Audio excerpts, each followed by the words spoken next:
Good morning all, I am Rakesh. Sharda study class में आपका स्वागत है। आज हम लोग फिर से एक नए टॉपिक के साथ मिले हैं, इंग्लिश स्पोकन टॉपिक के साथ, जिससे हम लोग क्या करेंगे, कन्वर्सेशन सेंटेंस में यूज करते हैं और स्पोकन कन्वर्सेशन सेंटेंस को बनाते हैं। ठीक है, तो चलिए आज का जो क्लास है एक नया इंग्लिश स्पोकन टॉपिक है और उस टॉपिक का नाम है हैव टू या हैज टू। हैव टू और हैज टू क्या होता है, ऐसे यह क्या है कि हेल्पिंग वर्ब है, लेकिन इसका सेंटेंस जो होता है हम लोग स्पोकन वर्ड में भी यूज करते हैं, स्पोकन सेंटेंस में भी इसका प्रयोग किया जाता है। तो चलिए हैव टू और हैज टू क्या होता है इसके बारे में विशेष एक्सप्लेनेशन करेंगे हम लोग इस वीडियो में, और इसका सेंटेंस कैसा होता है और इसका सेंटेंस हम अपने डेली लाइफ में कैसे यूज कर सकते हैं, कैसे इसे बोल सकते हैं। ठीक है, तो चलिए हैव टू और हैज टू क्या होता है। तो यहां पे मैंने लिखा है हैव टू या हैज टू। मैंने यहाँ पे दो वर्ड लिखा है हैव टू और हैज टू। एक्चुअली में हैव और हैज जो है क्या है, एक हेल्पिंग वर्ब है। हैव और हैज का जो यूज किया जाता है हेल्पिंग वर्ब में यूज किया जाता है। इसका सिंपल सेंटेंस भी होता है, जैसे कि मेरे पास एक गाय है, आई हैव ए काउ। ठीक है, या मैं अंग्रेजी पढ़ चुका हूं, आई हैव रीड इंग्लिश। इस तरह के टेंस में भी यूज किया जाता है और सिंपल सेंटेंस में भी यूज किया जाता है। ठीक है, लेकिन इसका प्रयोग आज हम लोग क्या करेंगे, हैव टू और हैज टू, यानी कि कॉम्बिनेशन प्रीपोजिशन विथ, है ना। हैव के साथ टू लगा हुआ है, हैज के साथ टू लगा हुआ है, और इसका यूज जो है हम लोग आज करने वाले हैं स्पोकन टॉपिक में, एक स्पोकन टॉपिक में। ठीक है, तो चलिए हैव टू और हैज टू क्या होता है इसका रूल हम लोग पहले लिखेंगे। तो यहाँ पे रूल मैंने लिखा है सब्जेक्ट प्लस हैव टू या हैज टू। मैंने यहां पे क्या लिखा है, हैव टू या हैज टू।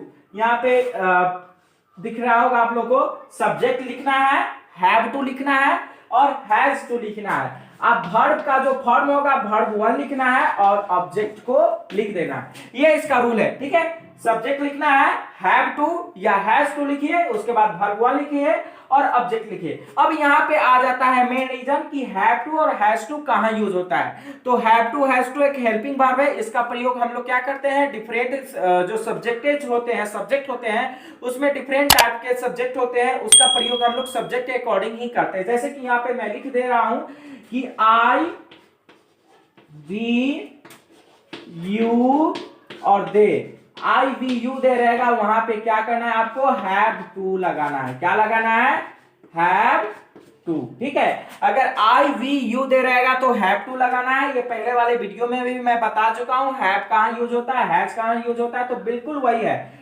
टू लग गया तो क्या हुआ, हैव और हैज जहां यूज होता है वहां पे हैव और हैज टू भी यूज होता है। ठीक है, तो यहाँ पे आई वी यू दे अगर सब्जेक्ट रहेगा, सब्जेक्ट के अकॉर्डिंग तो क्या करेंगे, यहाँ पे हैव टू लगाते हैं। अगर रहेगा यहाँ पे सी ही इट नेम रहेगा तो क्या करना है, हैज टू से हम लोग क्या करते हैं, सेंटेंस को बनाते हैं। तो यहाँ पे मैंने हैव टू और हैज टू के बारे में लिख दिया। इसका हिंदी सेंस क्या होगा, तो हिंदी सेंस भी बता रहे हैं कि हैव टू और हैज टू का जो हिंदी सेंस होगा, ना पड़ता है। क्या रहेगा, ना पड़ता है। आप लोग लिख लेंगे, ना पड़ता है, ना पड़ता है। मैंने वहां पे लिखा है ना पड़ता है। ठीक है, जैसे कि क्या होता है, कभी कभी कोई काम जो होता है किसी पर्सन को अपने लिए करना पड़ता है या किसी दूसरे के लिए करना पड़ता है, यानी कि एक्चुअली में उसका मन नहीं है, वह सेटिस्फाइड नहीं है किसी काम से, उस काम को करने में, लेकिन किसी मुश्किल में किसी के लिए या अपने लिए उसे उस काम को करना पड़ता है। तो ऐसे सेंटेंसेस को बनाने के लिए हम लोग क्या करते हैं, हैव टू और हैज टू का यूज करके सेंटेंस को बनाते हैं। तो चलिए कुछ सेंटेंस को लिखते हैं और एग्जांपल के तहत हम लोग उसे और अच्छा से समझने की कोशिश करते हैं। तो मैंने यहाँ पे कुछ सेंटेंस को लिखा है हैव टू और हैज टू। ठीक है, तो हैव टू और हैज टू, ना पड़ता है, किसी पर्सन को कोई काम मुश्किल में या मजबूरी होकर उस काम को करना पड़ता है तो क्या करेंगे, हम लोग हैव टू और हैज टू से सेंटेंस को बनाते हैं। यहाँ पे मैंने रूल लिखा था सब्जेक्ट हैव टू या हैज टू, वर्ब वन और ऑब्जेक्ट, और यहाँ पे मैंने लिख दिया कि हैव टू कहां यूज होता है, आई वी यू दे के साथ, और has to he she it name के साथ हैज टू। ठीक है, और यहाँ पे मैं सेंटेंस से लिखा हूं कि मुझे अंग्रेजी पढ़ना पड़ता है। एक्चुअली में किसी को मन नहीं है अंग्रेजी पढ़ने का, अंग्रेजी पढ़ने का इस सेंटेंस का मतलब क्या है, मुझे अंग्रेजी पढ़ना पड़ता है। तो सबसे पहले ये हैव टू और हैज टू का है या नहीं सेंटेंस, तो आप मैच कर लीजिए कि लास्ट में ना पड़ता है, ना पड़ता है, ना पड़ता है, ना पड़ता है। मैंने लिखा है कि हैव टू और हैज टू का जो हिंदी सेंस रहेगा ना पड़ता है। अगर लास्ट में अगर ना पड़ता रहेगा तो क्या होगा, हैव टू और हैज टू से सेंटेंस को बनाते हैं, ठीक है। तो यहाँ पे क्या है, मुझे अंग्रेजी पढ़ना पड़ता है, मुझे अंग्रेजी पढ़ना पड़ता है, तो क्या लिखेंगे आप, मुझे का क्या होता है, आई, ठीक है। और आई में क्या होता है, हेल्पिंग वर्ब यूज, मैंने लिखा है आई के साथ आई है तो have to, I have to, I have to हो गया, आई हैव टू हो गया। डिमांड कर रहा है कि वर्ब क्या है, तो वर्ब 1 देना है, पढ़ना पड़ता है, पढ़ना का क्या होता है, रीड दे देंगे। और बचा हुआ जो क्या है पार्ट, यहाँ पे क्या है, इंग्लिश है, इंग्लिश को हम लोग लिख देंगे। I have to read English, मुझे अंग्रेजी पढ़ना पड़ता है, मजबूरी में पढ़ना पड़ता है, ठीक है। उसे काम करना पड़ता है, एक्चुअली में उसका काम नहीं है, यानी कि उसे काम करने का मन नहीं है, लेकिन उसे काम करना पड़ता है, चाहे उसके पास पैसा नहीं हो, चाहे वह किसी के लिए करना पड़ता है उसको।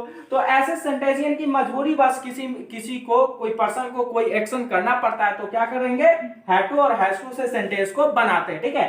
तो यहाँ पे क्या है, उसे काम करना पड़ता है, तो उसे का क्या होता है, ही, और ही में क्या लगेगा, हैज टू। मैंने लिखा है कि ही के साथ has to, he has to, और काम करना पड़ता है तो क्या होगा, काम करना का डू, और काम का क्या होगा, work, he has to do work, ठीक है। तुम्हें पैसा कमाना पड़ता है, हो सकता है उसके घर में पैसा नहीं हो, या उसे खाने की आवश्यकता है, उसे खाने के लिए या उसे किसी काम को करने के लिए क्या होता है यहाँ पे कमाना पड़ता है। तो ऐसे सेंटेंस को बनाने के लिए भी हम लोग क्या करेंगे, हैव टू और हैज टू का यूज करते हैं। चलिए सेंटेंस को बनाते हैं। यहाँ पे क्या है, तुम्हें पैसा कमाना पड़ता है, तो तुम्हें का क्या होगा, यू, उसके बाद लगेगा यू में हैव टू, और क्या होगा, कमाना का क्या होता है, कमाना का होता है अर्न, क्या होता है, अर्न, EARN, अर्न, और क्या कमाना पड़ता है, मनी, यानी कि मनी उसे कमाना पड़ता है। तो ऐसे कुछ भी सेंटेंस रहेगा कि मुझे सुबह सुबह दौड़ना पड़ता है, आपको सुबह सुबह उठना पड़ता है, मुझे बाइक चलाना पड़ता है, मुझे टीवी देखना पड़ता है, मुझे खेलना पड़ता है, मुझे कमाना पड़ता है, मुझे दोपहर मुझे सूरज की तेज धूप में काम करना पड़ता है, किसानों को आंदोलन करना पड़ता है, उसे यह काम करना पड़ता है। ऐसे कुछ भी सेंटेंसेज रहेगा जिसमें क्या होगा, ना पड़ता है, ना पड़ता है, तो वहां पे क्या करते हैं हम लोग, हैव टू और हैज टू से सेंटेंस को बनाते हैं, ठीक है। तो आई होप इस वीडियो को आप पूरी तरह समझ चुके होंगे, हैव टू कहां यूज होता है, हैज टू कहां यूज होता है, और इसका डेली यूज हम लोग डेली सेंटेंस अपने डेली लाइफ में कैसे इसको यूज कर सकते हैं, ठीक है। तो आई होप आपका जो ये क्लास होगा बिल्कुल ही अच्छा हुआ होगा और इसे समझ चुके होंगे। तो आज का क्लास हम लोग यहाँ हैव टू और हैज टू के साथ समाप्त करते हैं। आपका दिन अच्छा हो, गुड बाय, थैंक यू।